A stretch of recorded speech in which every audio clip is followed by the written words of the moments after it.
Tonight, a heartbreaking end. The Coast Guard announcing search crews have found the pieces of the missing sub carrying 5 passengers 1,600 feet, nearly a third of a mile from the bow of the Titanic. The debris is consistent with a catastrophic implosion of the vessel.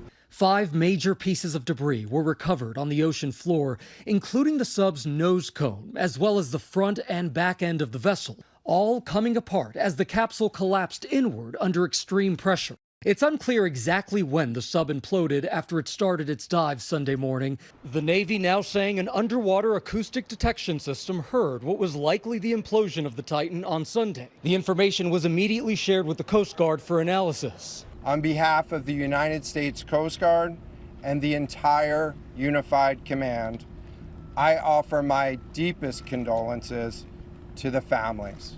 OceanGate Expeditions tonight saying our hearts are with these 5 souls and every member of their families during this tragic time.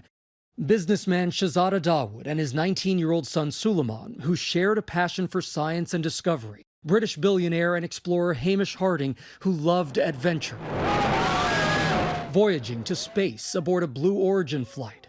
Tonight, Harding's family calling him a passionate explorer, whatever the terrain, who lived for his family, his business, and for the next adventure. P.H. Narjoulé, a legendary expert on the Titanic, his daughter today saying there is comfort in knowing he was in the place he so loved. And the CEO and founder of OceanGate Expeditions, Stockton Rush, who saw himself as a maverick, talking in this vlog about how the Titan defied industry standards. I'd like to be remembered as an innovator. I think it was General MacArthur said, you're remembered for the rules you break. And, I've broken some rules to make this. I think I've broken them with logic and good engineering behind me. The carbon fiber and titanium, there's a rule you don't do that. Well, I did. But we're now learning more about concerns over using carbon fiber and titanium to make the experimental sub, an untested material at extreme depths over time. Tonight, with the world watching, yet another tragedy. 111 years after the Titanic's doomed voyage, 5 souls captivated by its story, now resting in those same waters. Our thanks to Gio. Now to 2 people with a unique and intimate knowledge of the Titanic. Oceanographer Robert Ballard, who discovered the ship's wreckage in 1985, and James Cameron, the director of the Oscar-winning movie Titanic. Both men said they lost friends on the sub. They spoke with ABC's Whit Johnson earlier today. What struck you about what you heard from officials today? Well, I wasn't surprised by anything they said. The 2 data points I got was that they lost comms and they lost tracking simultaneously. And there was only really one explanation for that. And then through the grapevine, it turned out that there were a number of different hydrophone systems that had picked up a loud bang at the same time. And I knew what had happened. I was hoping against hope that I was wrong, and I wasn't. My heart breaks for them. I did have misgivings about that design. I had misgivings about prior designs that used carbon fiber cylinders with titanium end caps. I certainly believe in the principle of certification for any sub that's going to take passengers. I believe there is a place for true exploration at the cutting edge of engineering, but it's got no place when you're taking paying passengers to a known site like Titanic.